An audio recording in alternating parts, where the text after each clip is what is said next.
What's up, guys? This is Alex with Tech of the North, and today we're checking out something a little bit new and a little bit retro. What I've got here is a Super Nintendo controller made by a company called 8bitdo. It looks like a normal controller, but it's got a few tricks up its sleeve. So let's see what you get inside the box here. So first things first, you get a Super Nintendo controller. Looks a little bit like this. Although you'll notice it doesn't have any cord coming out the end. Instead, you get a micro USB port there with a couple of LED indicators, but everything else on the controller looks perfectly normal. It's got a couple shoulder buttons, X, Y, A, B button, start, select, and the D-pad. And at first use, I gotta say, it feels pretty good. It feels kind of like a classic SNES controller. It's got a little bit of weight to it, but none of the buttons feel mushy. They all feel responsive. They feel like they would on a regular Super Nintendo controller. Set that aside for a minute, see what else we get. Got an instruction manual. We got what looks like a USB cord here. It's a nice flat one. Pretty long too, about 3 feet. Put that to the side. See what else we got. Looks like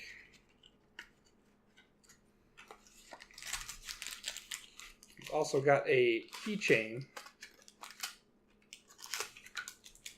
with a little kind of Nintendo logo. So this is actually the SNES 30 controller by 8bitdo. Basically, it just means it's a SNES controller, and it's actually for the 30th anniversary of the Super Nintendo. So I don't know if they'll be giving these out after this year, but definitely this year they come with a little commemorative keychain there, which is pretty cool. We'll put all this aside. And also, with the controller, I picked up the retro receiver from the same company, 8bitdo. And this is kind of where the magic happens. This you can use just like a normal Bluetooth controller. You can sync it with your iPhone, your computer if you have a Bluetooth dongle. Anything with Bluetooth you can pretty much use this for. But this receiver here really takes it to the next level. So you get a nice short little jumper USB cable with micro USB on one end and USB Type A on the other. I'll tell you what that's for in a minute. Then you get this little receiver here, and you'll notice on one side it looks like a regular classic SNES controller plug, and on the other side you get a button, an LED indicator, and a micro USB cable. So the cool thing about this is you can attach it via micro USB here and just plug this into your computer. And now if you didn't have Bluetooth on your computer before, now you do. And you can sync your controller with it and play on your computer or anything else that needs Bluetooth. This should work with all of the 8bitdo line of controllers and joysticks, and they have a bunch of different things on their website. You can check them out. But what you can also do with this is just use it as a SNES plug, put it right in your Super Nintendo, and that allows you to sync your new Bluetooth wireless Super Nintendo controller to your original Super Nintendo console. And what's cool about that is not only do you get a nice wireless Super Nintendo controller on your original console, but you can sync other things to this receiver as well. They have a little short list on here on the back of the product. Obviously, the Super Nintendo controller, they have other lines. They have ones that look like regular Nintendo controllers. They have ones that have a little bit more features. They have arcade sticks. They have a whole bunch of things.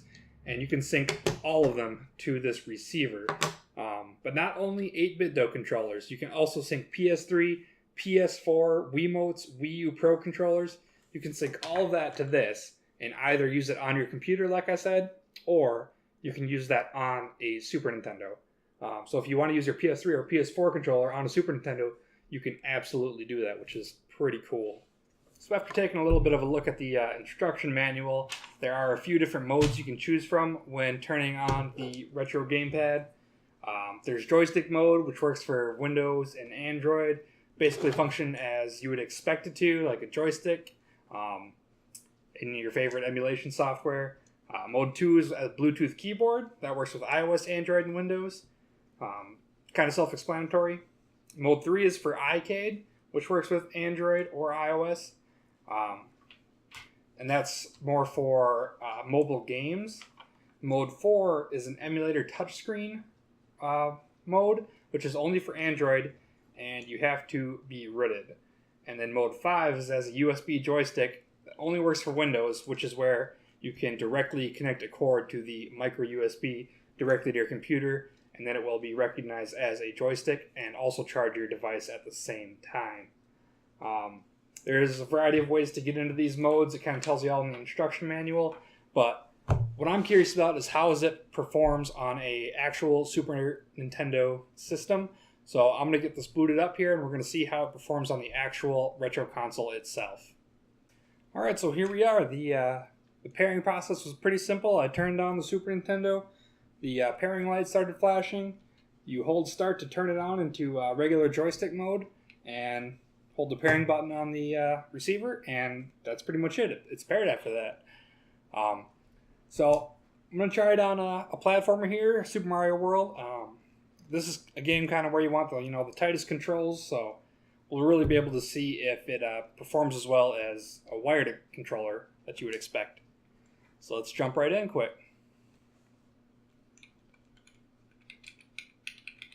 Oh yeah, I don't know if I could tell that apart from a wired controller if I didn't know. I'm not sensing any sort of delay from the controller. It's all very, very much like it would be just a wired Super Nintendo controller. I could definitely see this being a must-have if you collect retro consoles or play a lot of them, or if you just want to play retro console and bring it up to the modern age with wireless controllers. I know in a lot of home entertainment systems this would work well. You're pretty far from where your Super Nintendo is going to be. You need to get that extra range, so it's good for that as well. So I think that about wraps it up. Looked at an awesome retro game controller today as well as a receiver. If you're going to buy one, I'd highly recommend you buy the other. Being able to add Bluetooth to your computer is awesome if you don't already have it. But just all the other functions you get from having this. Being able to connect newer controllers like the PS3, PS4, Wiimotes to it is awesome. And just all the extra functionality that the receiver provides. So this has been it. I'm Alex from Tech of the North. Talk to you later.